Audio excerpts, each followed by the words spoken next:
sekarang Bapak tidak pasang baliho di pohon? Saya tidak pasang baliho dengan dipaku di pohon, karena baliho juga itu melukai pohon. Oke, bagus. Enggak, saya nggak akan. Silakan dicek. Masyarakat harus dengar nih, Ya. calon wakilnya yang Silakan seperti dicek. ini. Kalau ada yang ya. ternyata relawan saya masangnya dipaku di pohon, cabut saja, dirobek, bakar kalau perlu. Buat saya itu tegas gitu ya. Dari awal Sejak awal saya sudah mengatakan ke beberapa teman-teman yang membantu saya nggak boleh. Siapkan untuk serangan fajar gitu. Ya. Saya nggak akan melakukan serangan fajar. Silakan dicek nanti. Nggak. Kenapa? Karena kembali lagi dari studi saya, beberapa riset yang saya lakukan, yang paling merusak demokrasi itu justru di situ. Kenapa? Karena dampaknya selalu ada dua dengan serangan fajar itu. Pertama, kalau jadi, maka orang tersebut akan mencoba mencari BEP, ya. break even point. Bagaimana gitu dana kembali ya? Ya, bagaimana dana itu kembali. Kalau jadi, nah kalau tidak, orang itu stresnya akan setengah mati. Ya. Tolong saya dijewer, tolong kalau perlu ditampar, diikat, demo di depan saya, kalau saya kepleset gitu. Ya. Karena ya kadang-kadang kita mikir gitu, dikasih 1 M diem, kasih 100 M diem, kalau 1 T gimana? Padahal saya biasa dapat 2 T loh. Kalau saya ceramah itu, apalagi kalau mahasiswa yang undang gitu ya, dapatnya 2 T Pak. Apa itu? Terima kasih, terima kasih.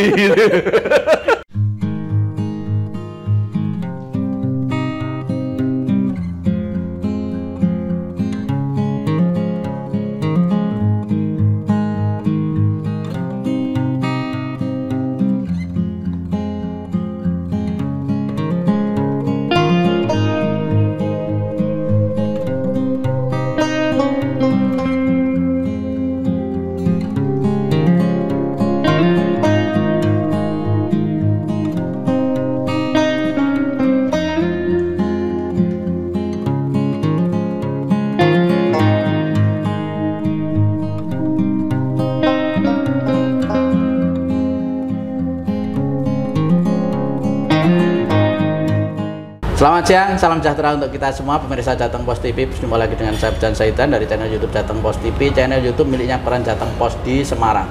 Teman-teman, pada kesempatan ini kita Jateng Post TV mendapat kesempatan istimewa untuk bisa interview dengan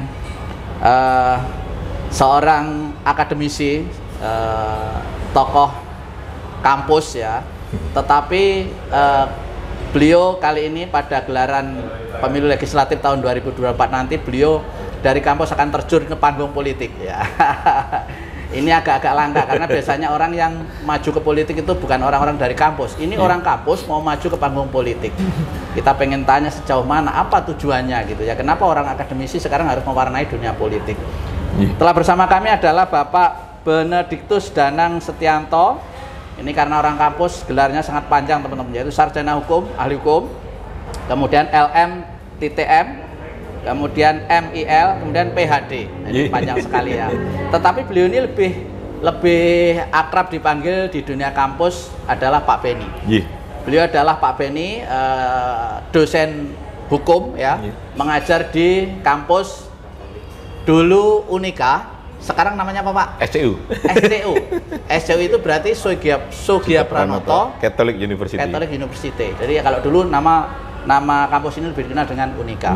Pak Beni, Bapak sekarang dari dunia kampus mau terjun ke dunia politik, maju dari partai PDIP ya. Betul. Untuk PDIP. caleg DPR RI Jateng 1, Dapil Jateng 1. Yaitu Kota Semarang, Kendal, Kabupaten Semarang sama Salatiga ya. Betul.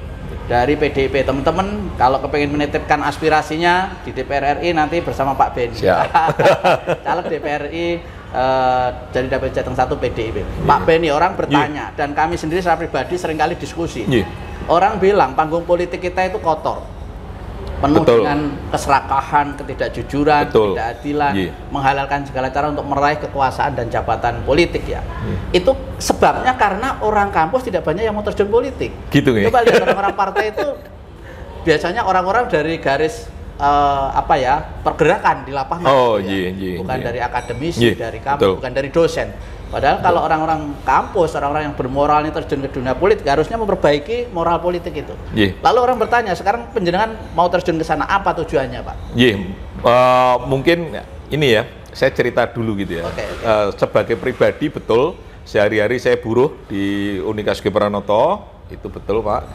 Tetapi sebenarnya ada sisi lain. Saya sejak dulu itu kan, bahkan sejak mahasiswa, itu sudah aktif di banyak LSM, lembaga swadaya masyarakat, dan selalu bergaul dengan teman-teman ya masyarakat secara umum lah gitu ya, termasuk mereka yang kadang-kadang gitu ya justru berseberangan dengan pemerintah, berseberangan dengan para pembuat kebijakan lah ya. Saya terlibat untuk di Kendeng, saya terlibat kalau ngomong dulu itu ya Kedung Ombo saya juga sudah terlibat. Baru gitu ya. berarti sudah oposisi ya? Ya artinya kan memang apa ya, berpolitik itu kan tidak selalu harus tadinya kan tidak selalu harus perkara kekuasaan. Berpolitik itu kan kalau kita melihat teorinya itu sebenarnya adalah bagaimana cara manusia bisa melakukan sesuatu untuk kepentingan bersama. Kira-kira seperti itulah. Oke. Nah, karena terbiasa seperti itu, ilmu saya juga ada di situ bersinggungan dengan politik, meskipun tidak secara langsung karena hukum kan juga menentukan politik gitu ya. Lalu kemudian juga gerakan saya lebih banyak ke situ juga, ke masyarakat yang membela masyarakat untuk memperjuangkan hak-hak politik mereka gitu. Nah, belakangan ini memang begini, belakangan ini memang setelah saya terlibat ke dalam sebuah proyek yang mencoba untuk merumuskan peta jalan menuju Indonesia Emas 2045, saya kemudian ditawari. Ditawari sekalian gitu ya, sekalian. Siapa Pak yang menawari? Kita pengen tahu Pak. Ya ada lah, saya nggak enak menyebutnya lah. Tapi yang jelas ada yang menawarkan posisi untuk kalau mau terlibat sekalian, karena di satu sisi sudah terbiasa mengkritisi berbagai macam kebijakan, yuk sekali-sekali yuk kita terlibat di dalam mereka-mereka yang mencoba merumuskan kebijakan ke dalam sebuah undang-undang misalnya atau peraturan-peraturan. Nah, saya tertantang juga gitu ya. Kenapa nggak bisa gitu? Lalu ya sudah, meskipun dengan beberapa catatan. Gitu. Ketika saya diminta terlibat, tadinya saya menolak. Saya bilang enggak lah, saya tetap di luar sistem saja. Saya tak membantu, jika dibutuhkan saya akan bantu. Seperti waktu menyusun peta jalan Indonesia 2045 itu. Tetapi kemudian beliau mengatakan, nanggung. Saat ini saya butuh benar-benar orang yang ada di dalam dan berani memperjuangkan hal-hal yang berguna untuk kepentingan bersama, kepentingan bangsa dan negara ini. Setelah saya konsultasi dengan keluarga, ya prinsipnya ada beberapa batasan moral dan etika yang tetap harus saya jaga lah. Ya. Saya dosen lebih dari 30 tahun, masuk apa yang saya ajarkan tiba-tiba hanya karena pengen jabatan terus saya langgar sendiri kan. Nanti mahasiswa saya hanya bilang gajah dibelangkoni gitu. Oke, Pak Beni, ya. Bapak pakar hukum ya, dosen Fakultas Hukum ya. Kira-kira kalau nanti lolos menjadi wakil rakyat di DPR RI, target apa yang akan dilakukan Pak? Yang akan diperjuangkan untuk rakyat ini Pak? Sebenarnya begini, kalau saya melihat pergerakan yang sudah dilakukan Pak Jokowi saat ini, itu kan ada banyak capaian-capaian yang luar biasa. Tetapi juga ada beberapa kelemahan yang harus disupport lah. Yang harus disupport, dan saya rasa ada paslon yang memang secara khusus melihat atau membidik itulah, itu penting gitu, yaitu pemberantasan korupsi. Dan kalau saya melihat misalnya yang sekarang diramaikan itu kan masih terbatas pada perampasan aset dan pembatasan uang kartal. Buat saya itu di belakang. Ada hal yang lebih penting lagi kalau menurut saya gitu ya. Kalau saya boleh cerita gitu. Silakan. Mestinya ada dua bagian gitu. Yang pertama adalah bagian pencegahan dan kedua adalah bagian kuratif. Kuratif itu sudah artinya sudah ada kasus baru kemudian itu ditegakkan secara baik. Nah, pencegahannya adalah begini. Sebenarnya saat ini itu kan semua pejabat negara itu punya kewajiban untuk mengisi LPKHN. Ya. Laporan kekayaan harta pejabat negara, LHKPN gitu ya. Nah, kalau itu ditegakkan, artinya begini, kalau pejabat belum mengisi LHKPN, ya tolong jangan dilantik dulu. Kira-kira seperti itu. Sehingga otomatis kan mereka akan ngisi. Karena mereka pengen dilantik itu tentunya agar bisa bekerja gitu ya. Itu satu. Kemudian langkah pencegahan kedua adalah mestinya kalau LHKPN itu sudah diisi oleh pejabatnya, maka ada lembaga khusus atau lembaga yang sudah ada diberi tugas khusus untuk memeriksa apakah LHKPN yang dilaporkan itu benar adanya. Kalau dirasa ada hal-hal yang mencurigakan, loh ini sebagai dosen gajinya cuma sekian kok tiba-tiba kekayaannya 500 miliar gitu. Ini dari mana saja gitu. Nah itu kan kira-kira mencurigakan gitu. Ini dapat bohir dari mana nih gitu ya. Karena dari dosen loncat jadi anggota DPR tiba-tiba dananya kok sekian kekayaannya. Nah, baru kemudian itu masuk ke dalam tahap penyelidikan dan penyidikan dari dasar LHKPN yang disusun tadi yang wajib itu tadi. Nah itu mulai masuk ke dalam tingkat yang menyerempet mengarah ke kuratif, penegakan. Lalu langkah yang ketiga adalah kalau ada yang semacam itu, maka mestinya pejabat yang diduga itu harus bisa membuktikan. Artinya dibutuhkan undang-undang pembuktian terbalik dulu. Pembuktian terbalik ya.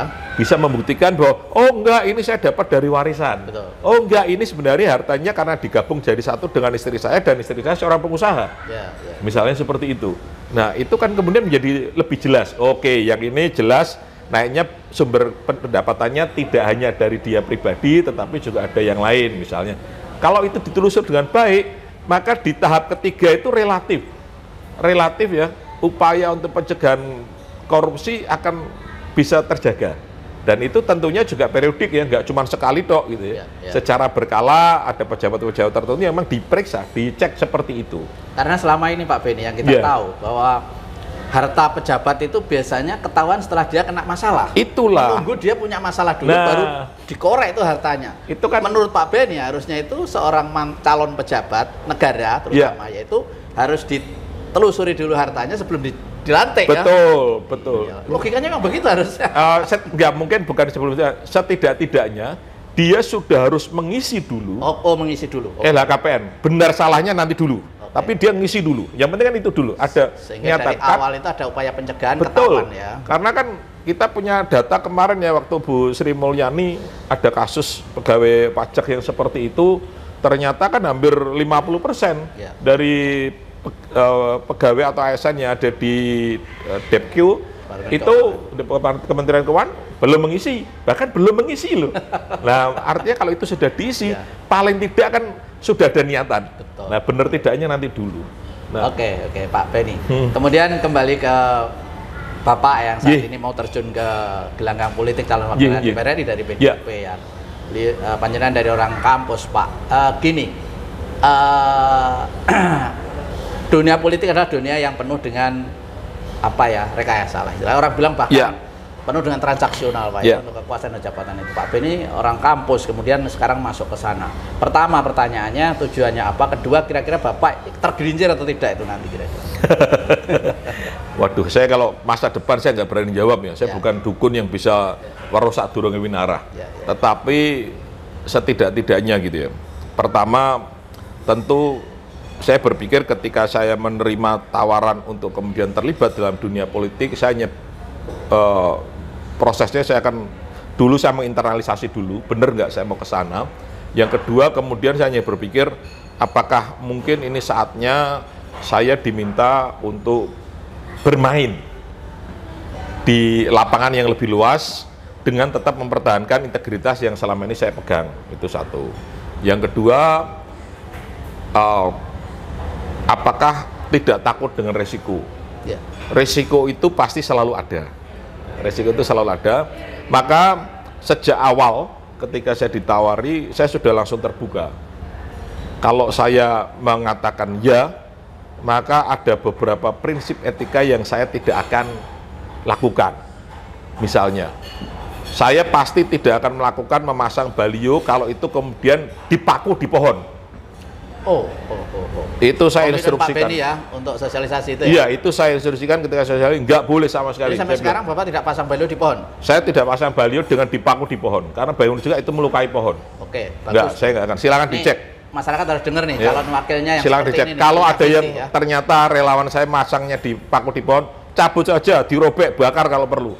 Buat saya itu tegas gitu. Dari awal sejak awal saya sudah mengatakan ke beberapa teman-teman yang membantu saya nggak boleh. Kalau mau diikat bisa, kan diikat kan nggak terlalu melukai pohon. Itu bisa diambil sesudahnya.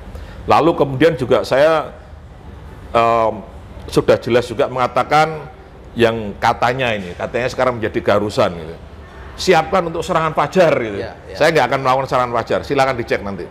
Nggak. Kenapa? Karena kembali lagi dari studi saya, beberapa riset yang saya lakukan, yang paling merusak demokrasi itu justru di situ. Kita menjadi tidak fair, kita menjadi tidak jernih karena iming-iming yang semacam itu.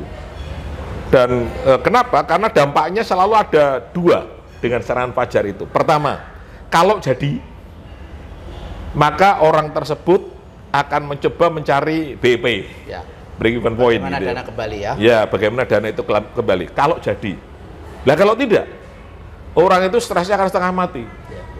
Tadinya dia mungkin pengen punya niatan baik untuk bekerja bagi bangsa dan masyarakat ini, tetapi karena mungkin terpleset dengan cara yang semacam itu, dia jadi hutangnya banyak. Betul. Kehidupan keluarganya yang tadinya mungkin normal-normal saja, jadi malah berantem di dalam keluarganya. Betul.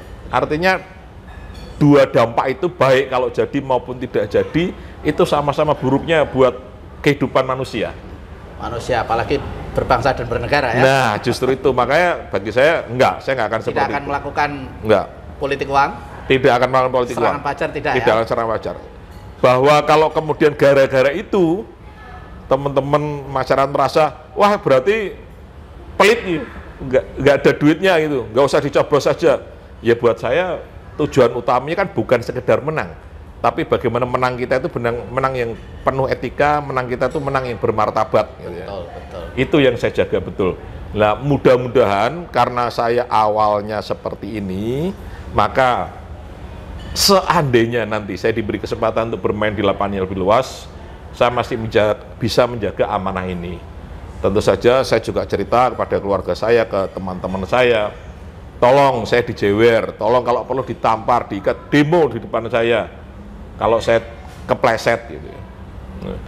Karena ya kadang-kadang kita mikir gitu, dikasih 1M diem, kasih 100M diem, kalau 1T gimana? Padahal saya biasa dapat 2T loh. Kalau saya ceramah itu, apalagi kalau mahasiswa yang undang gitu ya, dapatnya 2T Pak. Apa itu? Terima kasih. 2T, terima kasih. Pulang ya ada apa-apa padahal ya. Karena begini Pak Benny, jadi saya juga diskusi, kita juga pernah beberapa kali diskusi sama calon anggota legislatif juga. Ketika kita tanya, jawabannya begini, sampai hari ini belum ada cara yang paling efektif untuk mendapat dukungan atau untuk menerima suara kecuali dengan amplop. Karena maaf, ini apapun sudah bukan rahasia lagi di masyarakat. Orang mau nyalek, mau nyalon kepala daerah, apalagi calon presiden juga di masyarakat kita masih berlaku hal seperti itu. Bahkan dikatakan itu belum ada cara lain yang lebih efektif selain amplop gitu untuk mendapat dukungan. Saya tantang berarti tuh para pemirsa Jateng Pos ini. Tidak pakai amplop ya. Enggak, makanya saya tantang pemirsa Jateng Pos ini. Mau semakin merusakkan bangsa ini atau mau memperbaiki bangsa ini, gitu aja toh. Kalau memperbaiki, cari yang tidak bagi amplop. Nah, itu harusnya pendidikan politik kita kepada masyarakat ya. Betul. Dan itu juga menjadi bagian yang ketiga ya, alasan saya kenapa masuk. Karena begitu saya menjadi caleg, saya kan bisa masuk ke masyarakat yang kemana-mana juga gitu. Bagian dari kampanye inilah. Nah, di situ adalah upaya saya untuk mengedukasi. Bahwa edukasinya itu kemudian tidak diterima sepenuhnya, siapa tahu gitu loh, kalau ada 50 orang mendengarkan saya, ada 3 sampai 5 orang itu ternyata setuju dengan pendapat saya, bisa menerima ya. Bisa menerima, itu kan sudah lebih baik. Selama ini kan edukasi saya dibatasi ruang tembok tuh. Di dalam kelas-kelas. Nah, ini kan cara saya bisa mengedukasi masyarakat. Wong di kelas saja kadang-kadang ya yang dapat nilai bagus kan cuma sedikit gitu ya. Ya di sini juga begitu, saya hanya begitu. Kalau harapan saya dengan menebar ilmu secara terbuka ini, silakan gitu ya. Harapan saya tadi. Karena begini Pak Benny juga, kalau kita ngomong mencari orang pintar, sudah sangat banyak sebetulnya. Pak, di pemerintahan kita, wakil rakyat kita itu kan pintar-pintar Pak. Tetapi maaf ya, kadang nggak bener gitu kan. Maka sebenarnya dicari adalah orang pintar dan bener. Maka kalau orang kampus mau terjun politik, memang paketnya harus itu Pak gitu. Percuma juga nanti masuk sana terkontaminasi dengan yang sebetulnya itu yang harus dijaga moralnya gitu. Maka saya minta juga untuk pemirsa Jateng Pos, untuk Jateng Pos ya. Ini pers ini kan bagian dari pilar berikutnya dari demokrasi. tolong awasi kami ini. Siap. Tolong jaga integritas kami. Karena kami juga manusia ya. Tapi justru disitulah kita harus saling bekerja sama. Betul. Jangan baperan kalau di demo. Jangan baperan kalau dituduh macam-macam gitu. Ya, kita klarifikasi aja. Betul. Oke, karena podcast ini juga menjadi menjadi catatan nanti. Nggak akan hilang sampai kapanpun. Jadi hari ini Pak Benny mempertegas komitmen itu, dan nanti ketika jadi wakil rakyat seperti apa orang kan bisa melihat juga. Iya, silakan direkam sebagai jejak digital. Iya, silakan direkam sebagai jejak digital. Oke Pak, tetapi kan tetap aja yang namanya melangkah di panggung politik Pak ya, apalagi model masyarakat kita seperti ini kan tetap tidak mungkin tanpa bekal sama sekali Pak ya. Ya. Tidak mungkin kosongan kita. Betul. Paling tidak kan mesti ada itu. Ya. Sementara Pak Benny kan bukan orang partai juga ya. Bukan. Artinya orang kampus yang tiba-tiba disuruh terjun ke sana oleh orang partai mungkin setidaknya kan tetap punya modal Pak. Terus kemudian mungkin juga harus punya bekal sosial, bekal politik, mungkin bekal jaringan. Kira-kira apa yang sudah disiapkan selama ini Pak Benny? Saya selama ini menggunakan jaringan orang yang berkehendak baik. Artinya saya tidak terbatas pada kelompok agama tertentu, saya tidak terbatas pada etnis tertentu. Sepanjang tadi ada panggilan, kemudian saya ada niatan di sana kelihatan ini kayaknya perlu disapa dan segala macam, itu saya datang. Saya datang, silahkan, saya akan datang ya 20-30 orang begitu, kontak ke saya datang, yuk kita cerita yuk, diskusi. Sebenarnya berpolitik itu kayak apa sih? Teorinya politik itu kayak apa sih? Ancaman terhadap demokrasi itu apa sih gitu ya?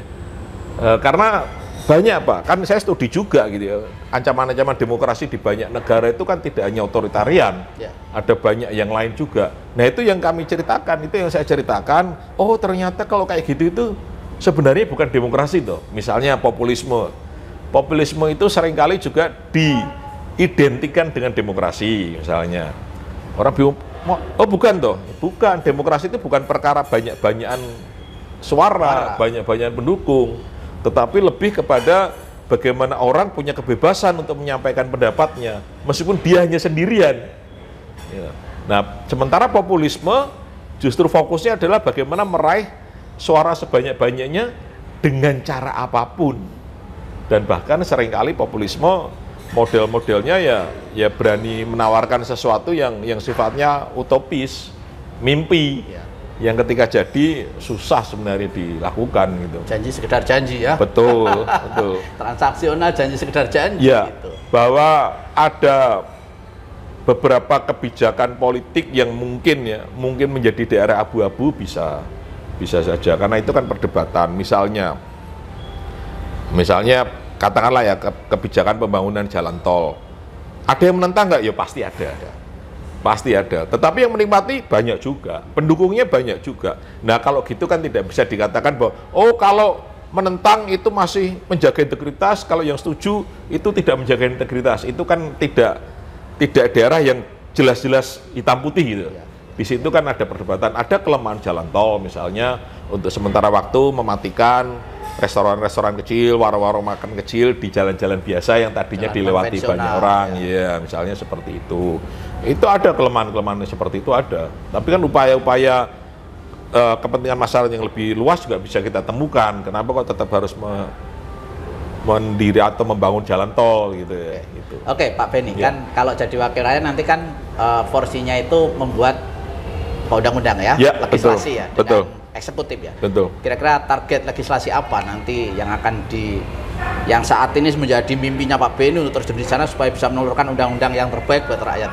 Iya Pak, kalau saya karena berangkat dari akademisi tadi ya tadi 3 hal yang saya geluti selama ini. Yang pertama adalah hak asasi manusia. Pak Jokowi sudah membuka peluang untuk mengembalikan mereka-mereka yang tadinya gara-gara terlibat dalam kejahatan politik dalam tanda petik di masa lampau kemudian nggak bisa pulang ke Indonesia, ya, para exile, para ekstapol yang ada di luar negeri. Itu kan salah satu upaya untuk memenuhi hak mereka. Nah, masih ada yang lain, saya rasa itu satu. Yang kedua, tentu saja karena ilmu saya di bidang lingkungan, maka bagaimana menegakkan lingkungan yang bersih dan sehat itu harus menjadi catatan utama ada beberapa langkah sih yang saya sudah jelas ini nggak bisa dilakukan lagi kalau ini seperti itu. Kemudian yang ketiga yang tadi sudah kita bicarakan, korupsi itu yang paling pokok. Kalau kita mendapatkan teman main, artinya di pihak eksekutif, presiden dan wapresnya itu memang orang yang selama ini tegas juga terhadap korupsi, itu pasti lebih enak untuk TikTok gitu. Seperti itu ya. Ya. Jadi memang mesti harus ada target yang luar biasa karena berangkat dari dunia akademisi, Pak. Ya. Ya.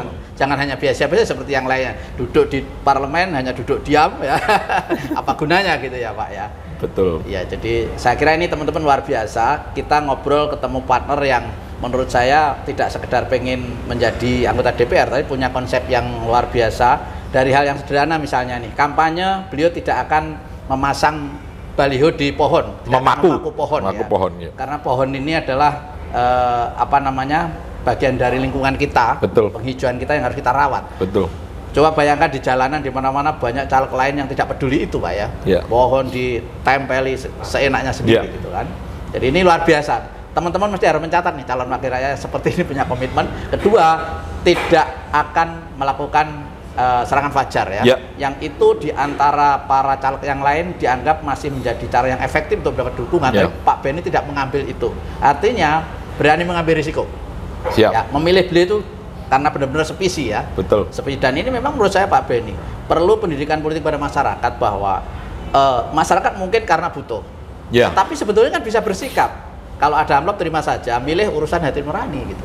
Jangan hanya mengorbankan karena butuh amplop 100.000 tetapi mengorbankan 5 tahun pemimpin yang tapi dipilih. Dampaknya itu tadi, Pak. Dampaknya kalau kan sekarang banyak yang ngomong terima duitnya saja tuh, milihnya yang lain. Tapi dampaknya kan tadi terhadap caleg dan kehidupan berbangsa ini. Kalau cara itu seperti itu dilakukan, seolah-olah masyarakat untung gitu ya. Untung 5 tahun sekali dapat 100, 200, 300 mungkin dari 4-5 caleg yang berbeda begitu. Tetapi dampaknya kan tadi selamanya itu nggak akan pernah hilang gitu. Menang atau tidak menang, yang melakukan serangan fajar itu akan menerima dampak yang tidak baik. Menang tidak baik untuk negara, kalah untuk dirinya sendiri dan keluarganya. Betul. Iya. Memang sebaiknya harus ditolak ya. Iya. Kalau saya tegas tolak aja. Tolak ya. Iya. Apakah selama ini tidak ada Pak perangkat hukum yang melarang secara tegas itu sehingga masih terus terjadi itu namanya politik uang? Sebenarnya ada, Pak. Sebenarnya kan tidak boleh. Sebenarnya tidak boleh. Undang-undang pemilu melarang tegas. Undang-undang pemilu melarang tegas. Cuman kan kembali lagi penegakannya kan kadang-kadang kita terus kalau yang kemudian itu ditegaskan yang lolos ke DPR hanya 2 orang atau 3 orang terus gimana gitu. Itu kadang-kadang dilemanya kadang-kadang di situ. Tetapi ya mari kita mulai dengan yang tegas, jangan sampai tergeser gara-gara itu gitu loh. Yang berani bersikap jangan kemudian tersingkir gara-gara yang semacam itu. Makanya ya tidak hanya sekedar sikap dari calegnya, tetapi masyarakatnya juga harus berani bersikap. Kalau tidak, ya jangan mengutuk kalau kemudian wah anggota DPR kita cuman mau cari duit, lalu cara terpilihnya diterima seperti itu. Diterima dan itu membutuhkan modal yang sangat besar. Betul. Loh, Pak. Kita dengar itu untuk anggota DPRD di daerah itu kalau pengen jadi pakai uang itu 2 miliar lebih. DPR kalau saya segitu bisa lebih besar, apalagi DPR RI Pak. Misalnya untuk jadi sekarang kurang lebih kan minimal 50.000 suara atau 100.000. Bayangin kalau satu orang 100.000. Betul. Itu modal berapa? Kalau saya mending saya kasih untuk anak saya itu, kalau punya duit segitu. Itulah Pak. Maka saya kira narasi-narasi ini perlu kita dengarkan bersama ya, supaya masyarakat itu juga melek lah. Betul. Silakan ini direkam sebagai jejak digital saya. Oke, Pak Benny. Tonton terus Jateng Pos, woy. Siap, ya, harus wajib ya. Terakhir Pak Benny ya, kira-kira ada saran harapan apa kepada masyarakat ya terkait dengan gawe panjenengan untuk maju di calon anggota DPR RI? Ya, saya rasa saya hanya penegasan saja gitu ya. Benar-benar pakai hati nurani, bukan kondisi dompet gitu ya. Kalau kondisi dompet beda nanti milihnya. Hati nurani, lalu pilah mereka yang caranya bertanding itu tidak hanya berpikir untuk menang, tetapi juga menang bermartabat, sehingga ketika mereka mendapatkan kekuasaan, maka mereka akan menjalankan kekuasaan itu dengan amanah, dengan tujuan yang jelas. Maka lihatlah track record masing-masing. Terima kasih. Oke, terima kasih sekali Pak Makasih Beni. semuanya, makasih Pak. Terima kasih luar biasa atas waktunya. Jadi ini tidak sekedar bicara tentang mau maju, tapi pendidikan politik juga ya. Kalau biasanya ngajar ilmu politik di kampus, ilmu hukum di politik, kali ini mengajar buat masyarakat Pak Beni. Siap. Nah, ini yang saya kira narasi-narasi begini yang harus semakin sering kita gaungkan kepada masyarakat supaya masyarakat semakin cerdas ya. Terima kasih. Memilih, lihat track recordnya, jejaknya ya. Jangan sekedar amplop. Ya, betul. Sekali lagi Pak Beni terima kasih, mudah-mudahan apa yang Terima kita kasih. dialogkan menjadi pencerahan buat kita semua, membawa manfaat buat kita semua. Saya Abdan Zaidan undur diri. Assalamualaikum warahmatullahi wabarakatuh.